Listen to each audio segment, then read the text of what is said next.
San Francisco and NYC. We'll be having shows in December in your area. First, December 8th, we've got Hack City, our monthly stand-up show. Tickets already going fast. It's happening at 7:30 p.m. at Union Hall in Brooklyn.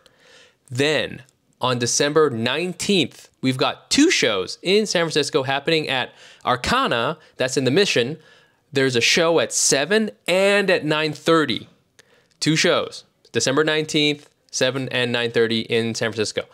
Tickets for all our events in the episode description or go to asian.asianpod.com. Come hang out with your favorite Asian friends. That's me and Jenny and who knows else who's going to come. It's going to be great. See you then. It's crazy because with my dad, I don't feel like anything. I don't feel like I don't hate him. Yeah. I don't feel passionate. He was sort of there. I do wish I talked to him more, but we don't talk.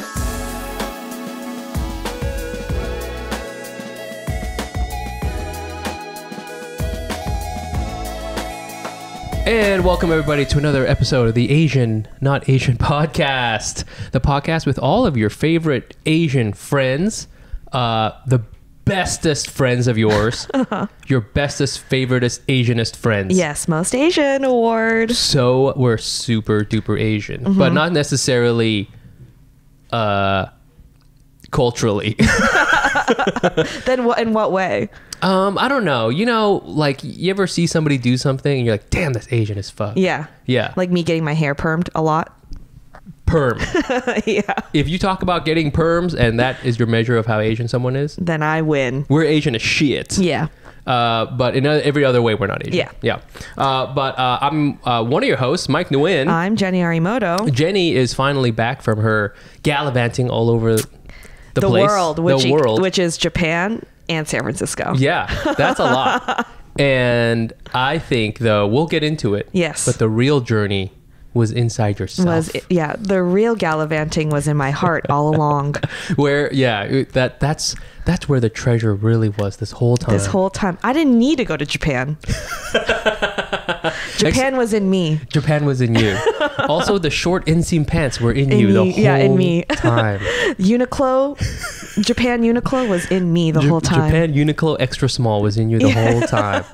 No, it's awesome to have you back. It's just us two. We're just gonna catch up and hang out. So, we know you love it when we do that, and we love doing it because then we don't have to book anyone. That's true. And kind of all I've been doing recently is these one-on-one episodes. Anytime anyone else has been on, I've not been here. Yeah, well, it's which is fine. That's how it is. That's how we roll. There's nothing wrong with that. Very quickly before we get started, we can finally talk about this, and I think this will come out in the right timing. But 2 shows we have. One we're freaking bi-coastal as a motherfucker. Yeah, okay? Finally I'm bi-coastal. We're so bi-coastal. We have a show, our Hack City show, December 8th in New York City. That's the Friday, 7:30 p.m. at Union Hall. Tickets available at asian.asianpod.com and in the episode description.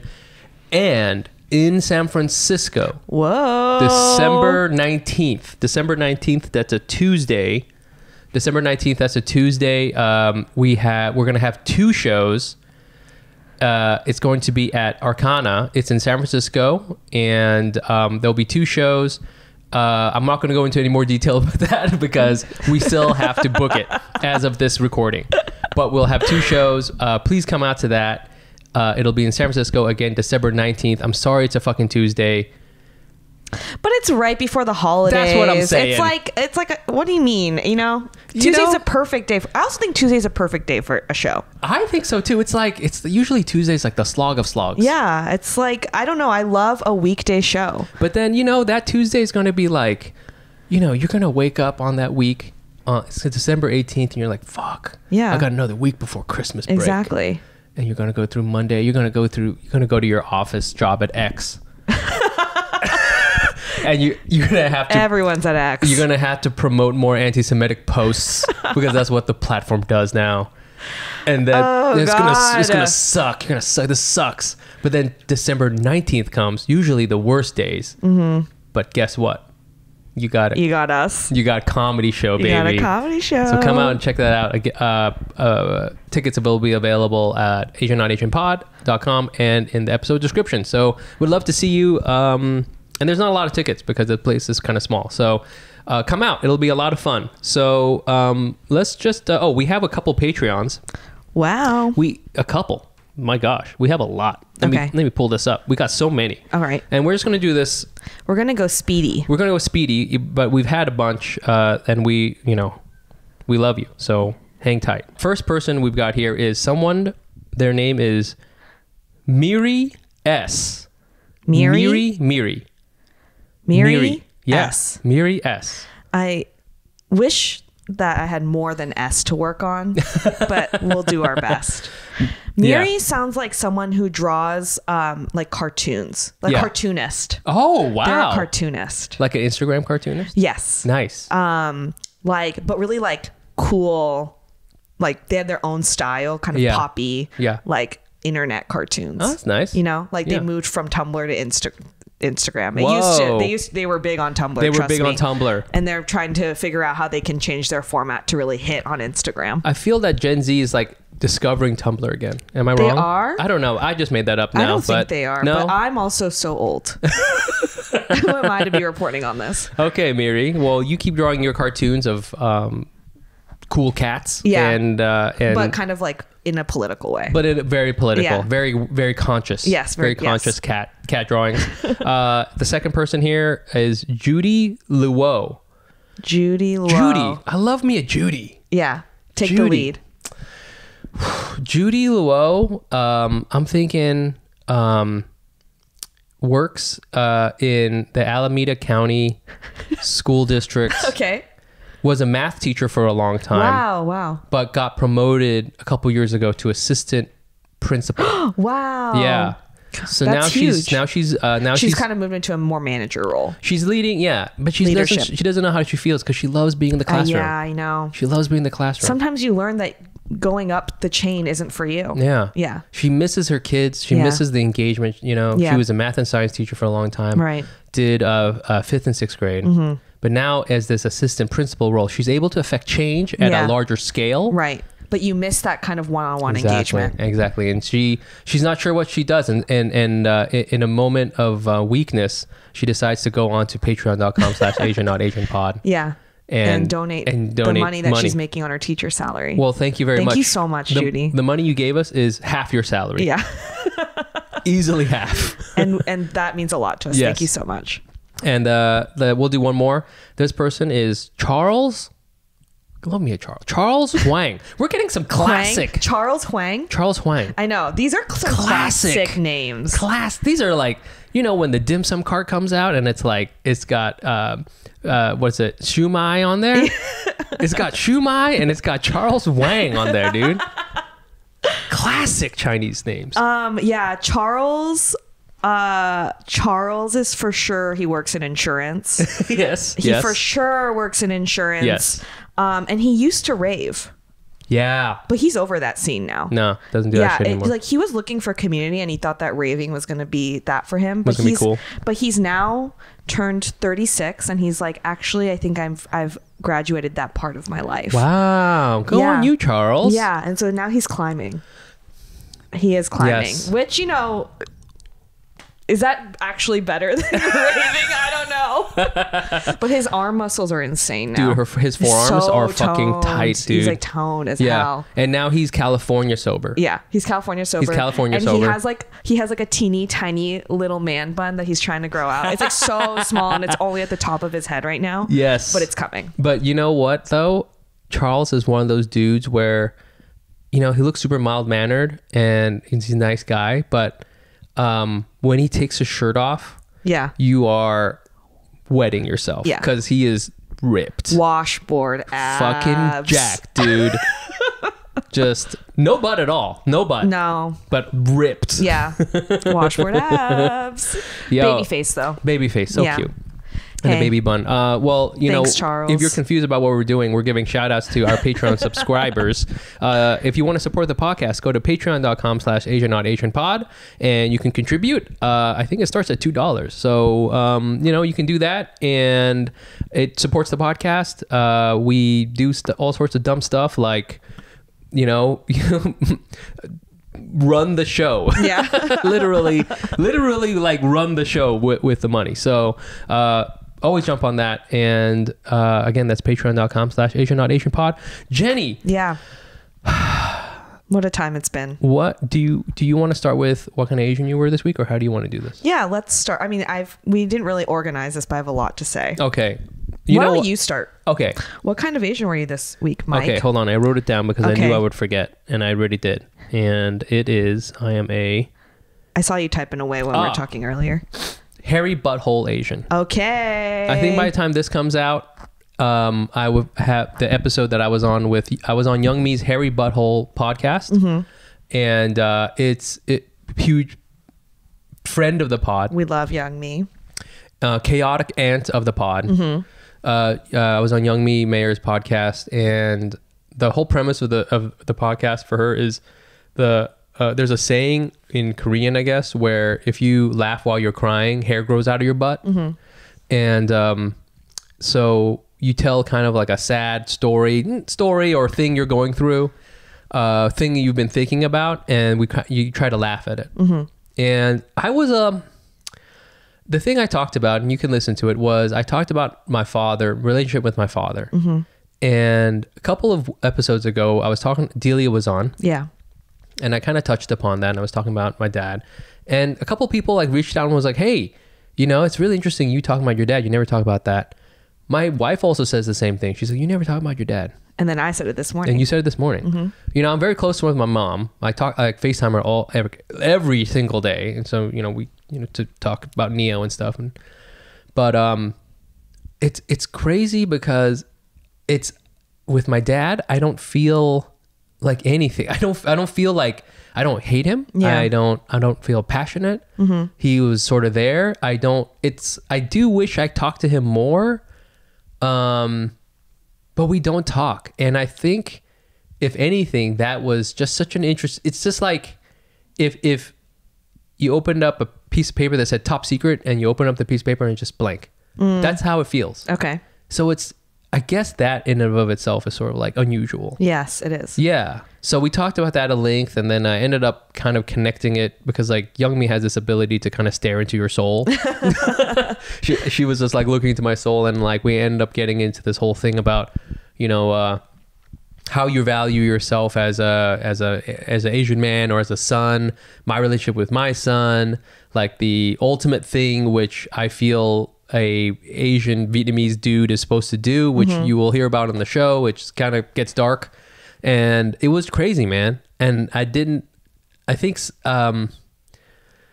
was talking through it and I was like, oh shit, there's a lot going on here. Yes. You know, there's a lot of crazy shit. Yes. You know, and of which like the dad part is just like a small aspect of it. I ended up talking about like the relationship between, you know, my parents' relationship with each other, you know, going through like what we went through as kids growing up.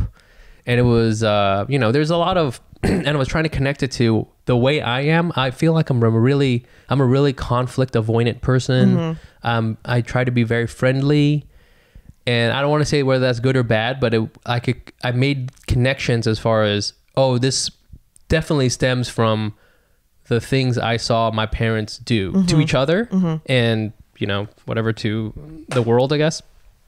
And it was just like, it's like, there was so much there, you know, that I had never even opened that door. You know, I always thought that there's nothing behind that door. It's just a hot water boiler, you know, but instead it's like you move that hot water boiler over and it's like trauma. Oh my God. What's this? A box full of trauma. A box full of trauma and old licorices. Yeah. So I've got a whole box of trauma to sift through. I think that's good to start sifting though. Yeah? I think don't so. even know where to start. Do I need to get onto another podcast? Is that what I need? I think it's finding a really good therapist. Oh, fuck. But I think that, have you ever talked about your family stuff on here? I mean, I'm sure. I mean, we've done like hundreds of episodes. I don't know if I've ever done one where you like comprehensively sat and did it. Okay. And I think honestly, if I did, it would be like a whole season. It would be like at least 5 or 6 Should episodes. we set aside an episode to talk about that? I guess. Because I kind of talk about my family stuff a lot. Yeah. I mean, I'm happy to. I think what I would need is someone to just, you know, like put me on the path, because otherwise like I'll fall into the trauma box and like be in like the upside down. Yeah. You know? So you need someone to like walk you through. Yeah. Just like, what if we get a therapist back on? We do have a couple of therapist friends. Yeah. And we could have one of them back on. Yeah, just that to could be good. Navigate through that conversation. Yeah, sure. Because I don't know if I have the tools to do that. Dude, I feel hair growing on my butthole right now, dude. Just like, it's so like crazy. I know. It's one of those things though, and this ties to what I'm going to talk about today as well, but we are products of our family. Yes. Every single thing we think and we do and we think is normal is because of our families. Yo. You know what I mean? Like what you think is normal in terms of home life, what you think is normal in terms of how you deal with conflict. Yes. What you think is normal in terms of like kindness is fully modeled by your family. Yes. And the word model is the big one, because when Youngmi and I were talking, she dropped like these crazy knowledge darts on me. She was talking about how if you want to instill a certain value in your kid, you can't just say it. Yeah. In fact, saying it almost does nothing. Yeah. You have to model it. Uh-huh. And I was like, oh shit, that's way harder. Yeah. Because you're like, as a parent, you're like, oh, I'll just tell the kid to do, like, be confident. But that means for me to really make it happen, I have to be confident, which is way harder. Yeah. Way harder to do. But then it's like, oh, I got to do it for him, which is very motivating. Mm-hmm. And it is something I'll do it for his good. But it's like, that's really daunting. Yeah. Way more daunting than, just like having to, I don't know, whatever, all the other usual parenting shit of just, keeping him alive, Yeah. So it's Feed pretty, him. Yeah. You're holding his number 2 favorite stuffed animal. He's not here right now, so this is mine now. Yeah, Piggy. Neo doesn't even know. Yeah. Number 1 is Mr. Bang, which is a big piece of toast, the big stuffed toast. Of which there are 2. Uh-huh. There's clone. There's a clone. Who is this? One. This is a new one. This is Piggy. Piggy. Right now, we're thinking about the name Miss Piggy, but there is already a Miss Piggy, and we don't want to get sued. I see. So this is a Piggy. I call him Piggy. He doesn't have a name for him. He doesn't say anything. He just like knows he likes it. The Muppets are very litigious. So you should be careful. I remember that. Yeah, Kermit went to Harvard, so he will fuck you up. Yeah. So, I think... Did it feel good to talk about? Or how do you feel? It was really... It felt true, which was really interesting. I feel like I don't...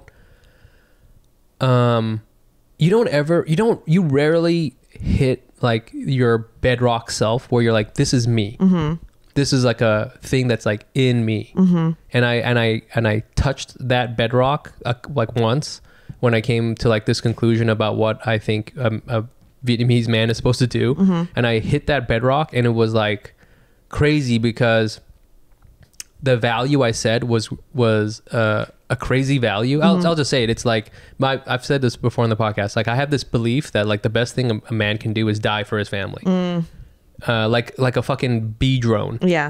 That's like the thing. I have like thoughts about it all the time. Not in like I'm going to ram my car into a bank or something like that. In a very self-sacrificing way. And I think the thing is, like, I saw my dad do it. I see. In the sense that he didn't have a career, quote unquote. He didn't like use his education, and he like instead worked, So I think there's a bunch of different places I may have learned it, but when I say it out loud, it sounds really strange, I think, to people who don't have that value. But to me, it is so it's like the same as me saying I have brown eyes. It's so who I am. I see. That like I don't even know what to do with it. It's I guess it's like crazy that I unearthed it.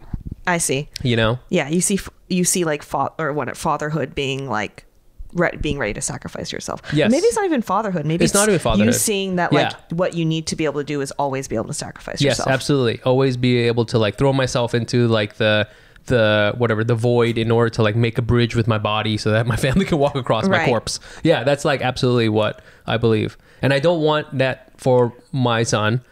You know, I think sacrifice is important in some ways, but like not necessarily to have that. But it was just crazy to like finally get down to that basic circuitry. Yeah. I was like, oh shit, this is like some real shit. Yeah. And I don't even think I can like undo it. I don't even know if I want to, because it's who I am. I don't even know if I want to undo it, but like that's it. This is me. I don't think you have to undo it, but I think it's interesting to note it. Yeah. And then see how it manifests in like the way you move through the world. Because I think there's a lot of, sometimes what that can lead to is resentment, because you see yourself as like a martyr almost. Yeah, I can see that. I don't know, but I think it's interesting to see how that like will, just noticing it will shift the way you like see how often it plays into the way your brain works. So I do think it's an interesting topic, sort of the relationship that, you know, Asian sons have with their fathers. You know, like we don't really talk about that in the same way. You know, I think it's obviously different with like a son and a mother. And not that we've talked about that a lot either. But I think it's a space. I think you kind of think about your relationship with I'm talking to the Asian dudes out there. You think about the relationship with your dad. What kind of relationship do you have? You know, like for a lot of Asian dudes, it's like he's the breadwinner. Yeah, he came home. He might be a good cook. Yeah, but otherwise he's very mild mannered. You know, I'm a big fan of soft Asian dads. Right. You know. And that might be okay, but it's like, what is that relationship between you and your dad, who's essentially kind of like a drone, just doing things and providing for his family? But what does that really mean to how you are and how you're going to raise your family and how you have love in your heart and stuff like that? Yeah, it's crazy, man. You know. I think it's good to start talking about it. Woo! I gotta talk about dildos, man, right now. No, we have no. Can you believe we just started here? You started it too. It wasn't even me. That's so wild. That was on me, man. And really, who started? Young Me. Thank you, Young Me. Young Me. Thank you. I've also been on the podcast, and I was telling Mike that I talked about my grandmother. And her dementia, and I didn't cry until Young Me started crying. Anyways, my episode's out there. She's too. Good, dude. She's very good. She's Korean Barbara Walters, dude. She's fucking. She gets you there. She's Oprah, dude. Yeah. She's like, what is it like being married to a British royal? And you're just like, they treat me so badly.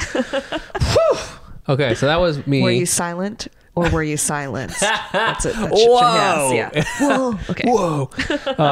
But yeah, please check out that episode. It's also funny. We say some funny stuff. So believe it or not, it's not just trauma box. Okay. So welcome back to the show. Thank you. And what kind of Asian were you this week, Jenny? I was a need to go back to therapy Asian. Back to therapy. Ooh. What was that? Is that the? Ooh, I'm broken. Yeah. that was the back to therapy R&B riff. Yeah. Now break it down. Back to therapy. My brain, it's short circuiting. My brain, short circuiting. Yo, this jam's for all the real ones out there. Wow. Real. Okay. I don't even know where to start. I have had a really emotionally chaotic 2 months. I was telling Mike before recording that I was listening to the last episode I was on before I left, where I was really, really hungover and pretty much sleep deprived when I talked. So I, to be honest, don't remember the details of the conversation. Yes.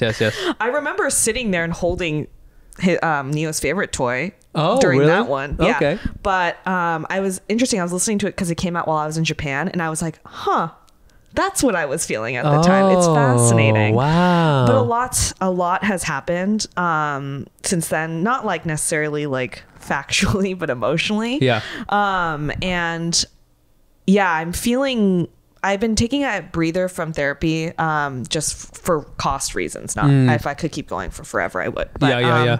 I took a little break because it's expensive. Yeah, sure. But yeah, after these last couple of weeks, I'm like, maybe it's time to go back. Yeah. But it kind of relates. I traveled to Japan with my family, which was wonderful. And there was a reason that I don't want to get into for why I went. But I wanted to talk about a specific thing, which I brought up earlier with you, Mike, was that for those of you who have seen The Farewell or heard that story on This American Life, I have something kind of similar going on in my family. Okay. Where someone is sick and has not really told people. Right. Okay, so it's a little different because someone in my family is the ill one and they know that, but they haven't told like the rest of the family except for like a very specific corner. And it's on behalf of like protecting the family. So like in The Farewell, Awkwafina's character's grandma is sick. And they don't tell her, the actual sick person, that she's sick. Right. And it's like, you know, it's like a conversation about whether it helps that person. Does it help to withhold that information, or it does it help to tell that information? Right. From Awkwafina's point of view, who's like Americanized, she's like, we should absolutely tell the grandma that she's sick and dying, or like has cancer and may not have long to live. And then everyone else is kind of like, no, this is good for her own good. We're not going to tell her that she's ill. Yes. It's not the same situation exactly. It's not quite the same, but it's like withholding information to like protect someone else. Yeah. The principle is the same. Yeah, the principle is the same. Like you don't want to stress out the other person. Right. By letting them know that someone is like, perhaps like, you know, ill to a point where it's like their life may end kind of thing. Okay. So I just kind of got back from that experience, Oh my and gosh. I was like thinking about the values attached to that. Like, okay, you see it as a protection thing, right? Like, oh, me withholding information is protecting the other person. Yeah. But that's almost like unheard of here. Like, Right. I think a lot of times the value that's upheld is like transparency, full like vulnerability, being honest and like sharing your whole self, whatever. That's seen as like the right thing to do oftentimes here culturally. Yes. In terms of morals. So I've been thinking a lot about that. That has like spiraled into other conversations, which I can get into, but I want to stop there because that's like already a lot to unload. So yeah, I wanted to ask if you've had this in your family, this conversation in your family. Yeah, we've had something like this before where, you know, there's someone who's ill and this person, people know, but then like people don't know everything. I see. You know? Yeah. And you can't really ask. Yeah. And I think there is something to, you know, maybe the person, it's kind of up to the person to like, you know, this is sort of their story. Yeah. Their own thing they have to go through. And it's, you know, we're not necessarily privy to it, even if we are family. We don't have to know everything. But there's so many layers. I think one is there is an idea, I think, that you said that's very Western and very honestly Christian Catholic, where what I call confessional, where you have to say everything, no matter what. Yeah. And I think, you know, we kind of couch it as like, oh, it's the truth and you can talk about it and stuff like that. And yes, there is that, but there's also sometimes people just want to say it because then it's not on me. Yeah. You know what I'm saying? Yeah. This show is sponsored by BetterHelp. It's the holidays, which is an awesome time, but it can also be a tricky time.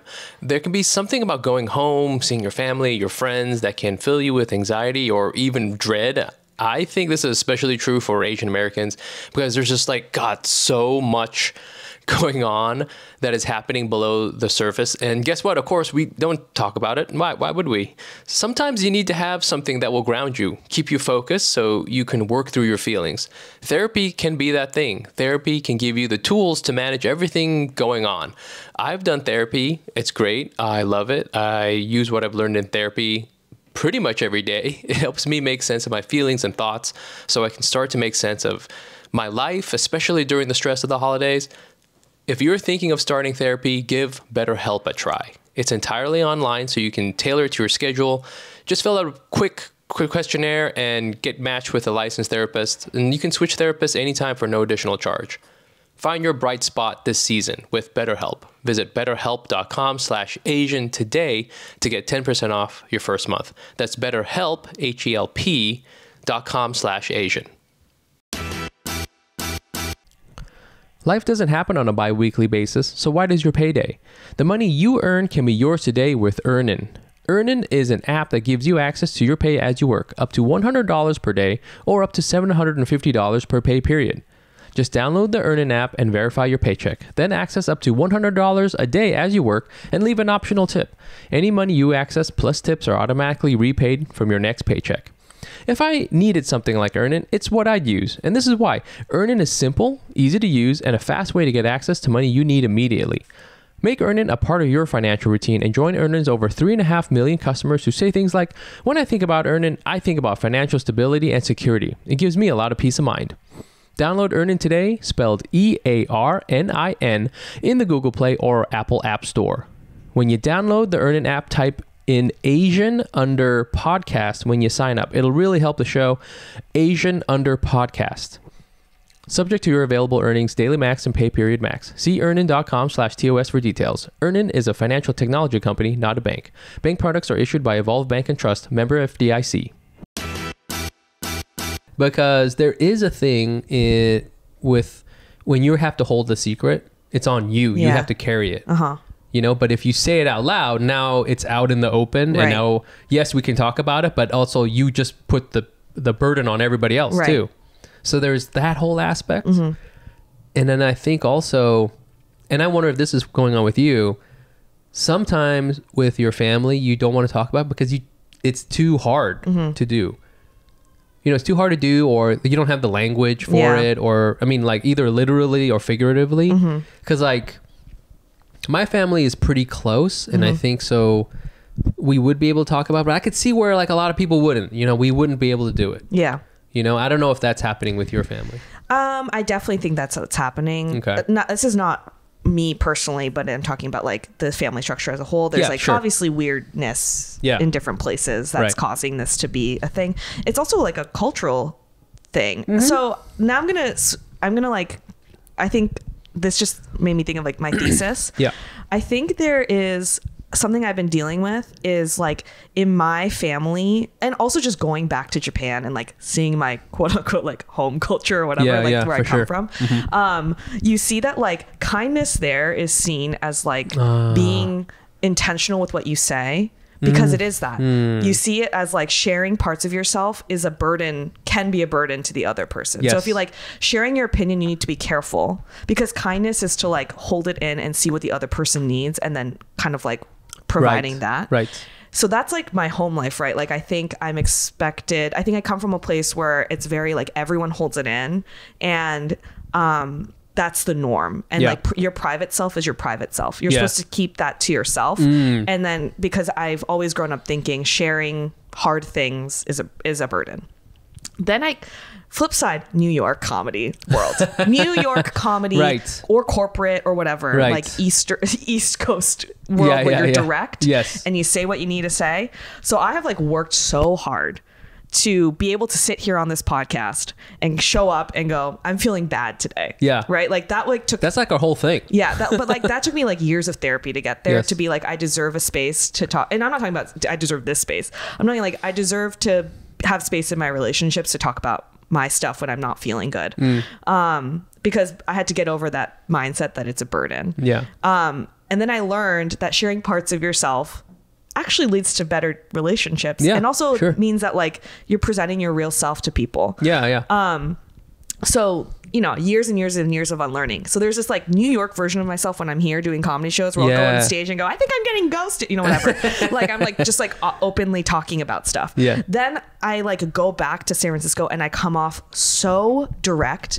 When you put me in my childhood bedroom and surrounded by my family, I come off so abrasive, so direct, because I'll say like, I want this type of food tonight, whatever. I have opinions.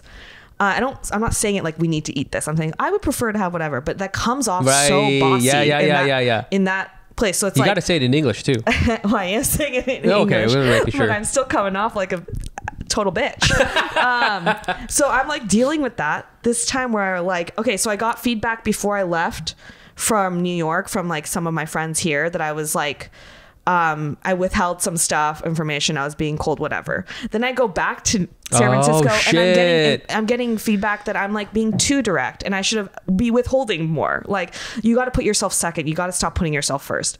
And then I'm like spiraling out because I'm like, who am I? Yeah. And I feel like I'm code switching, but not enough either way. Like, right. I'm not fully 100% transparent all the time here, which I'm being told is not good enough. And then I go home and I'm being told, why are you being so transparent? You need to like hold it in and like think before you talk. Yes. So that is a whiplash I'm having right now. Did your family say that? They yes, were like, my mom told me that. Really? It's a very specific argument we got into, but she was basically kind of like, you need to, and it's not just that. It's like you're like lacking warmth in some of the things that you say, whatever. I see. Oh, okay, shit. Damn. Yeah, like, and you know, sometimes you have to like, you know, like you just come off really bossy, and like the first 5 days you're back from New York, it just feels like intense. But to me, I'm not being intense. I'm just being myself, the version of me that I've built out here in New York, which is like a myriad of different things. It's like getting ahead in the corporate world. You have to fight for yourself, which I learned. You to like do comedy, you have to have an opinion and you have to say it out loud. Like you have to have a point of view. So there's all these things I've like worked on to become like this more like clear version of myself that like speaks my mind. But the second you put that back to like my childhood home, it comes off so intense and aggressive. Wow. Even though I don't think I'm being intense and aggressive. Right, of course. You're just like saying in the what environment. you think. Right, exactly. Yeah. So I'm like, I try to explain that to both the sides of it. Like, yes, I'm not always fully transparent because I've learned that like I need to be deliberate with the way I share information, what I share, when I share it. And then on the other side, I'm like, yes, I come off aggressive here, but it's because I had to learn that to survive on my own in these worlds. Right. So I feel like, I don't know, like cultural whiplash right now. Yeah. It's cool. It's nice that your mom told you.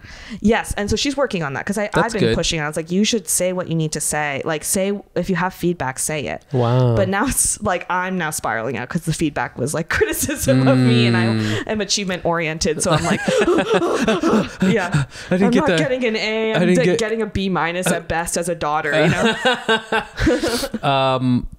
Can you say what your feedback was with over on the East Coast? Yes. I mean, I can't go into details, but one of my closest friends here, she is like 100% the opposite side of that spectrum. Like if my mom's over here, like sensitivity and like don't share personal things. My friend's on the other side. She's like, literally say the thing you need to say immediately. Yeah. Where it's like they're very blunt. It very like will say it, and it's like in a kind way, but they're gonna say it. Yeah. And so she like, I was having a really rough 2 weeks before I left here. The last episode I kind of recorded right before I like really spiraled out.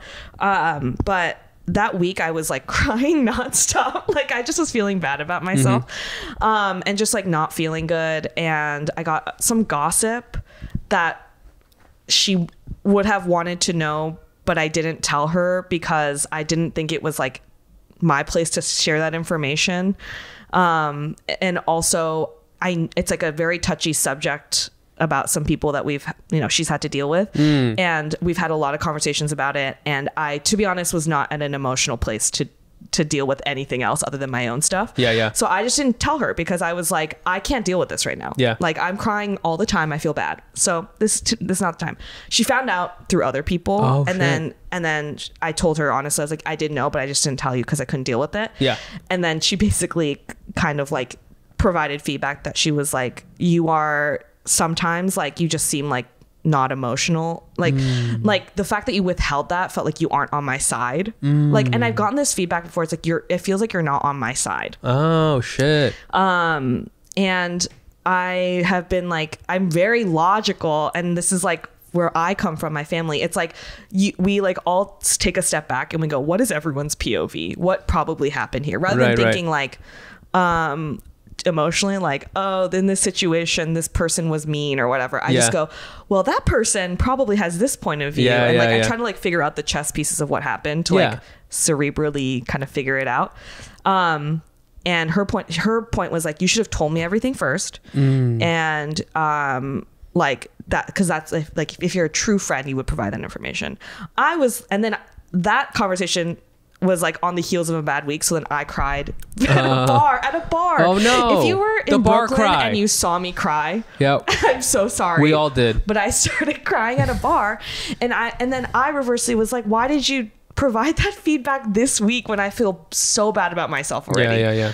And so then I was like, to me, the kind thing to do was have this conversation a week later when I'm more emotionally stable. Do you see like the different values? It's like she was angry because I wasn't fully transparent, but I was angry that she was fully transparent when I wasn't ready to receive that feedback. Yeah, yes. So I was like, this is an exact encapsulation of like what I'm dealing with right now. It's like dealing with like the Western values versus the Eastern values, like of like you need to like deprioritize yourself versus you should always be honest and like whatever. Like, I don't know. I was just like, I've been dealing with a lot of thinking about this because it's popped up a lot in the last like couple weeks. It's almost like because I see what you're saying, like you're trying to not game it, but like you're trying to see from all different aspects to like make a holistic choice with the like sort of a group dynamic situation. Yeah. You know, like it's like a systemic approach. Yeah. Whereas I think there's a certain value in, I don't know, out here in the East Coast, whatever you want to say, where it's like, it's very advocate, you know, like I want this. Yeah. And it kind of doesn't matter what other people want. Like that comes first. Right. You know, and you have to do it. I was actually having a conversation with someone who's like a native, you know, tri-state area person. Yeah. And I was like, why are people here so neurotic?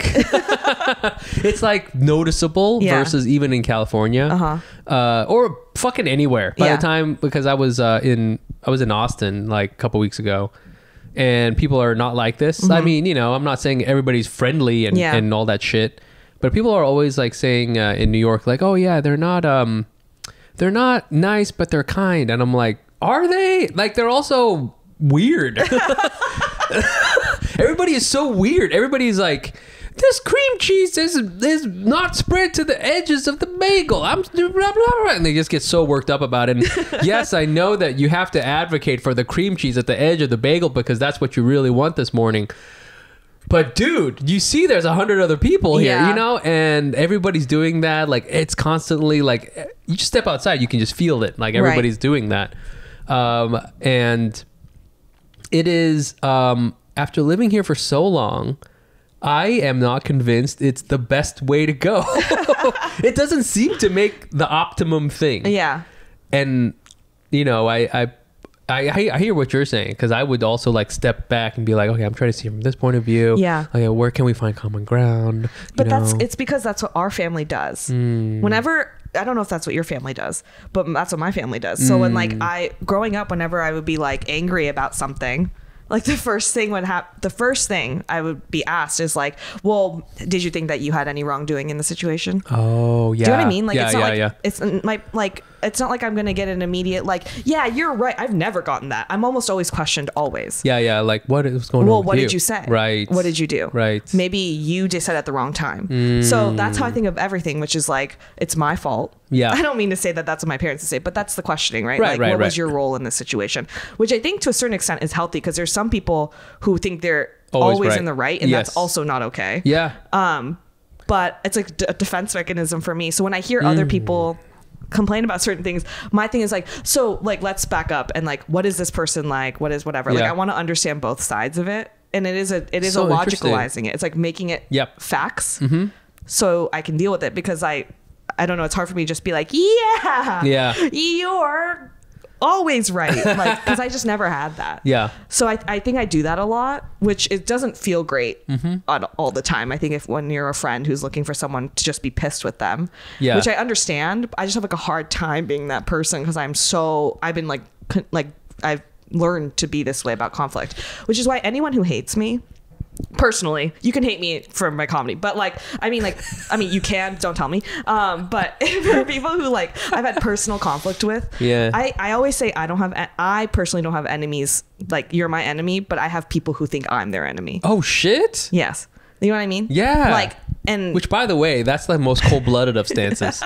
You know what I'm saying? Oh, I don't even think about you. That's the thing, though. I think that's Don Draper. But I think that's actually the more powerful stance is like, I'm so apathetic towards you. Yeah, it's like whatever. Damn. Yeah. But it's like, cold-blooded. it's because I don't see them as bad people. I'm like, I see them as people who probably saw certain actions of mine as personal. see. But I was just drawing boundaries and saying, I can't always be the person that like shows up to your side for whatever. Yeah. Or maybe I just have a differing opinion for once in my life. I'm saying it.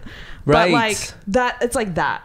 So it's like, even them, I'm like, I'm never like, fuck that, whatever. Yeah. I like logic my way through and be like, well, they're this background with this POV, so they probably see me this way.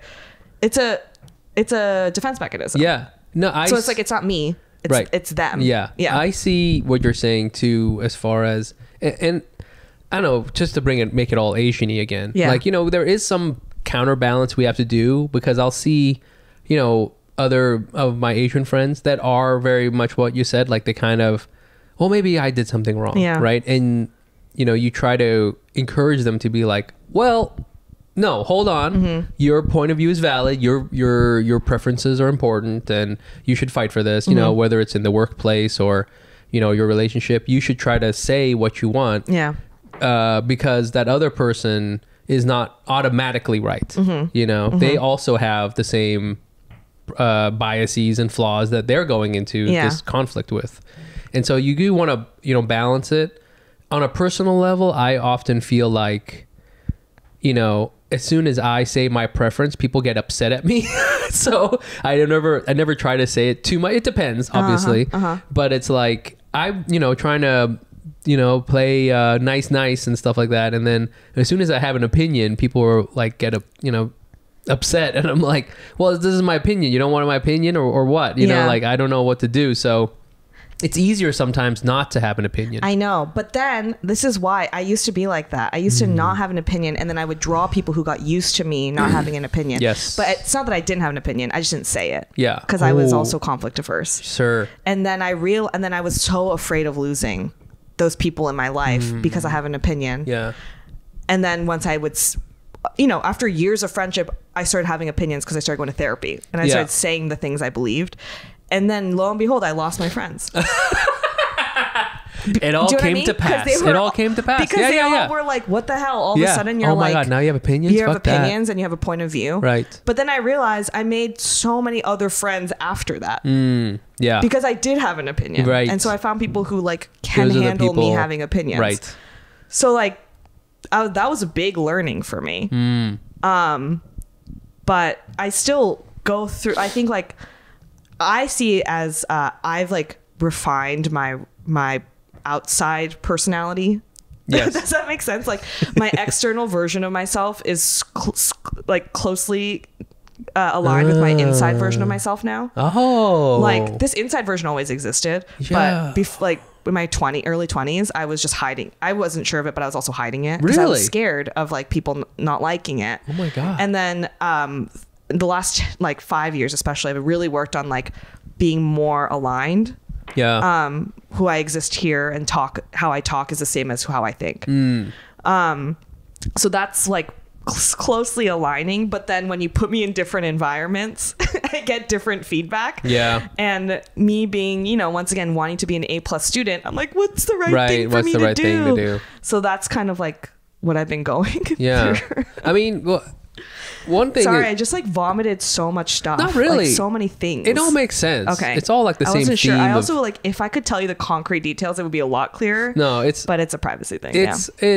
I don't think it's too many things. Okay. I think thematically it's about, how should you behave in different contexts? Yes. And then it's also about, how much of your authentic self, like people like in HR love to do that. Like bring your authentic self. Bring your authentic self. No, to you work. don't want my authentic self. What do they call it? Psychological safety. Right. Yeah. And no, you don't want me. You wouldn't. I always think like, no, you wouldn't like me when I'm mad. Like no, you don't want my authentic self. Okay, it's not going to happen. So I think like it's something I think everybody has to deal with. I think as Asian Americans, like we deal with it in a very particular way because we bring our own like cultural shit into it.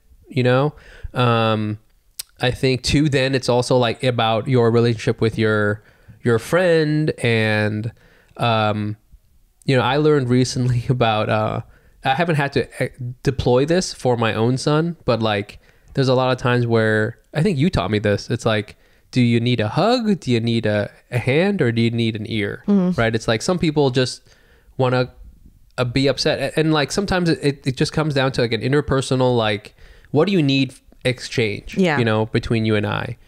And you know, that could be what some people are feeling when if they feel like you're not sort of being there for them, quote unquote, because they were sort of expecting a certain thing. Right. But even, you know, kids really you know, feel this, and I think as adults we don't realize we don't always want the same thing, right? We don't always want advice. Yeah. Sometimes we do want to just have an angry bitch fest. Totally. You know, hey, we're comedians. That's what we do. Yeah. I mean, this whole podcast is an angry bitch fest. So yeah. Do you want a hand? Do you want a microphone? Yeah. Do you want a podcast? Do you want a podcast? Do you want the latest version of writing software? Yeah. Because that's what we could do, you know?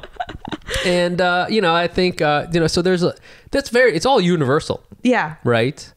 And I was saying, I don't think in this whole conversation we would even say one is better than the other. Yeah, no. I don't think one is like, this is the way.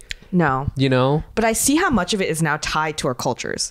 Yeah. What we see is like kindness, or like what is normal. Right. Because I was like, the reason why I do this is because I'm always looking at the whole. Right. Like this thing of like, we're all like little, like we're little puzzle pieces, whatever. And then I hear my friend who's white talk about her stuff, and I'm like, she is so like, but this is my world, and her world is fully up here. All of our worlds are fully up here. Yeah. And I was like, oh, and it's like me, like I'm feeling this way, so I'm gonna say it. And I was like, that's so interesting, because like I had to work so hard to get to the point where I can even say anything that I feel. And it's like, and so I had to explain my like, I was like, coming back from Japan, let me tell you all the things I've learned about, like, okay, so here's an example. I got my nails done. Thank you. I'm just showing to camera. Amazing. But there was, you know, we talk about what I want for my nails. Yeah. You know, it's me and this Japanese girl. We're like talking in Osaka. And then she was like, I was like, can I put bedazzles on it? Sure. You know, she placed it in a spot I didn't like. I was sitting there for 30 seconds thinking about if I should say something, because it's a little awkward. And to confront is like, that's a confrontation, to be like, actually, can we change it? You know what I mean? Yeah. So because I didn't like what she did, and I was like sitting there for a really long time being like, is it worth it? Okay, it is like, I'm spending money on this, like, yes, it's gonna be stuck on there for like another 2 weeks, whatever. And then I said, like, in the most Japanese way possible, like, I'm so sorry. Would you mind if we moved it a little bit? She's like, and then she goes, oh my God, I'm so sorry. Let me move it, whatever. That is Japanese culture, right? Like, it's really hard to be direct, or to ask for things. Yes. And I think like, I came back here. Yeah. Where you have to, that's normal. That's like, you got to say, I don't really like that. Could we change it? Yeah, let's change that. Yeah. And so I was trying to, I was like, that's just a little tiny example, but that's like the like difference. Yeah. And so like I came back and I was explaining that to my friend. The nice thing is she's willing to listen and be like, yeah, we come from two different places, and that matters. I think my old friends didn't care. Right. And so like, I'm like, okay, phew, at least I have people who care now, and even if you're not Asian, to understand where I come from. There you go. So that's nice. That's good. But yeah, I'm like just trying to like figure out what it is about me, like, and especially because it just happened back to back, like all this feedback coming at me about like how I'm bad at being a whatever, like how it just differs so much. So yeah. That's where we're at now. And now I need to go back to therapy, is my point. Oh, right. Yeah. This goes back to the therapy thing. So contribute to our Patreon. That's patreon.com. Please. No, it's I don't know I don't even know if there's an answer. I don't think there is an answer. I feel like having an answer, that's such like a Western thing. Yeah. Sometimes I don't think there is an answer. I think they're just, this is how the world works. This is how it is, dude. Yeah. You know, dealing with different people, different like dynamics. Exactly. You know, your mom versus your friend, you know, and the shit that whatever you gotta bring when you go to back to your homeland to have the farewell situation. Yeah. You know, that's different, I feel. And there's so much more involved than, you know, something that's happening like, I don't know, between two friends. Yeah. You know what I'm saying? Mm-hmm. And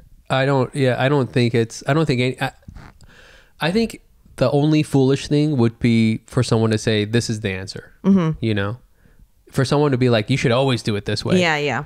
Or one thing I always hate is like, you know, when people like make an excuse about like, well, you know, this is how I was raised. Yeah. I have to say it like it is. Yeah. Shut up. If you watch Love is Blind season 5, Lydia's always just like, I can't help it, I'm Puerto Rican. And I was like, I think you can say that, but you can't explain everything that you do because of your like where you come from. I know what you mean. It's maybe an explanation. It's not an excuse. Yeah, it's not an excuse. It's not an excuse to do that. Yeah. You know? It's like, oh, okay, I guess, you know, like you were near a beach when you were born, I guess. So that's why you're a total prick. Like, that's when I went on a date with a guy and he was like, well, that's just how I am because my South Node's in Libra or whatever. I was like, what does that mean? Like, what does that mean? It doesn't excuse anything about yourself or whatever. It's like, it also makes it sound like you can't change it. Right, that's what I'm saying. Is that it's not, well, we're not near the beach now. Yeah. You know, like what does that mean? You know, like, I mean, the fact that you know, it sounds like if anything, the the more east you go for you, it's like, well, like and like, you know, you're in Japan and there's one way to do it, and then in California there's another way, and then you come to New York, and then you get to Nevada, and it's like, you know, it's a very specific thing, and then you get to California, you know, like, and if you were out in Iceland, the Iceland people, they're so direct. Exactly. You know how direct Iceland people are. Yeah, exactly. You know, so it's that's the work. Yeah. Right. If you don't want to do the work and just be like, I was this way when I was taught one way, can never change. Yeah. Those fucking nodes in my brain are ossified. Yeah. You know, that's bullshit. Yeah, I would agree with that. But I would never say that to you. I would just be like, if you prefer, that is bullshit. Conflict avoidant. Conflict avoidant. Wow. Welcome back, dude. Wow. It's a deep one today. That was we a good both kind of one. went there. Yeah, we did. Yeah. We had some ha-has. Let me tell you this. I know my mental health is bad when I start watching a lot of K-pop TikTok, which that's how I know I wasn't doing well. Really? I recently got into 17. Do you know 17? I do know of them. They're kind of not my favorite. They were, okay, I don't want to say that. I love 17 now. Okay. But so last year when I went to Japan, they were everywhere. They're so popular in Japan because they're a little bit softer and like, oh really, like more closer to like what Japanese like culture likes. Like they don't love like super like manly vibes. They want like a cutesy vibe. Would you say that Blackpink is like, because I feel they're popular because they're very like cool. Yeah, cool. Yeah. Like kind of in your face. I think they're but they're not like, I wouldn't say that they're like hugely popular over other groups in Japan. Okay, does that fair. make sense? Like I feel like 17 is like the K-pop group that Japanese people love. Huh. Because at least maybe I was just there when their album was released, so it was everywhere. But like they are really well liked. Oh. Because they are very cutesy, and their music is like closer to almost like boy band J-pop stuff, I think. Oh. And so I used to not like them. Also, there's 13 of them. That's a small middle school class. Like that's like too many people. Do you know what I mean? How did they not have 17 of them? I think they lost 4 people. No way. I think that's what happened. But they're called 17, but there's 13 of them. Anyways, I know my mental health isn't good because I have been watching fan cam videos on TikTok. So it's like that's like you like it's just like clips of one member. Oh shit. That would take you so long just to go through the whole roster. I know. So how I know I'm not doing well, they had a UNESCO Youth Forum performance. Why do I know that? I don't know. I shouldn't know that. I know all their names now. And I watched fan cams of each of their like 13 fan cams or whatever. How many of them were there? Some of them were missing. I watched like into people's like uploads of each individual. What am I doing? It's like, but I know it's my mental health is bad because it's like a fantasy thing. It's like escapism. Yeah, of course. Because the news is really bad because of I don't. No. You know, Israel, Palestine stuff, and I like literally. I can't. And then there's like my personal stuff, which is bad. So what I'm doing right now is getting to know intimately the personalities of everyone on 17 right now. Thank God there's 13 of them. It's going to take forever. Thank God. Because that will like, you know, again, going through the whole roster fan cam, that's like a good 40 minutes right there of watching the same song over and over and over again. But from different, like slightly different points of view. And I'm like, oh, those are the dance moves they do. Oh, that person does that pose. Like that's so messed up. I'm in my 30s. I need to not be doing this. That's the thing is like I sometimes wonder about how how is K-pop, J-pop, whatever, K-pop in particular, so sticky? Yeah. And it's because it offers something where people, it's like multifaceted. Yeah. It's like deep as you want it to go, or not deep as you want it to go. Exactly. But there's plenty of times where, I mean, I don't watch that much of it, but like, you know, I'll if I fire up one BTS video on YouTube, forget it. It's at least 2 hours. I know. I'm just like, I'll watch every single performance they did on Good Morning America, you know, and then I'll watch all of the, you know, the COVID era stuff. Yeah. And it's just like, and then like the oh my God, my favorite is like the dance practices. Yeah, the dance practices are my favorite. They're so talented. But the thing is, they know that. They like know how to churn out so much content where you also build a parasocial relationship during it. Yes, exactly. Yes. It's not just like, here's the single. Yeah. Here's a concert. Yeah. And, you know, whatever. And here's an album. You know, like it's all the interviews. Exactly. And then like, here's all the different things and that we're going to wear. And the variety shows. Everything. And you like you feel like you're starting to get to know their personalities. That's what's scary. Yes. And before I used to be like, how do people get attached? I don't know how people get attached to celebrities. That's what I used to think. I see. And now after seeing the K-pop machine, I'm like, I get it. Yeah. Like, I get it. They build it so you get attached to them. Right. Yeah. And they have 13 of them. And there's 13 of them. I still think too many. That's a lot. I really have been actively trying to like take stock of how much time I'm spending watching their TikToks. I'm like, get over it, Jenny. Move on. You gotta move on. Like, let's get back to normal life. Let's get back to the normal TikToks. I know I'm stabilizing because I'm watching less of it this week. Oh, okay. Yeah. Okay. But a couple weeks ago, right. Really bad. Well, I'll be monitoring it. I'll ask. Yeah, please. I'll ask China for your data file. How much K-pop is she watching? Yeah. If it's over 3 hours, it's not okay. I'm giving you a call. Yeah, good. I need it. I really need it. My gosh. Well, welcome back. Thank you. We'll be doing stuff again. Come check us out. In December, we've got the show in New York, our Hack City show, and then of course we've got our show in San Francisco. I believe that's December 19th. Come and hopefully Jenny will be watching less than 2 hours of I'm banking on it.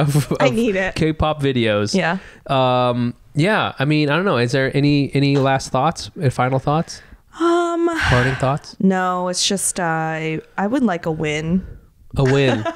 Yeah. Oh, my New Yorker article came out. Oh, yes. Let's touch on that real quick. It was such a good article. Thank you. Check it out.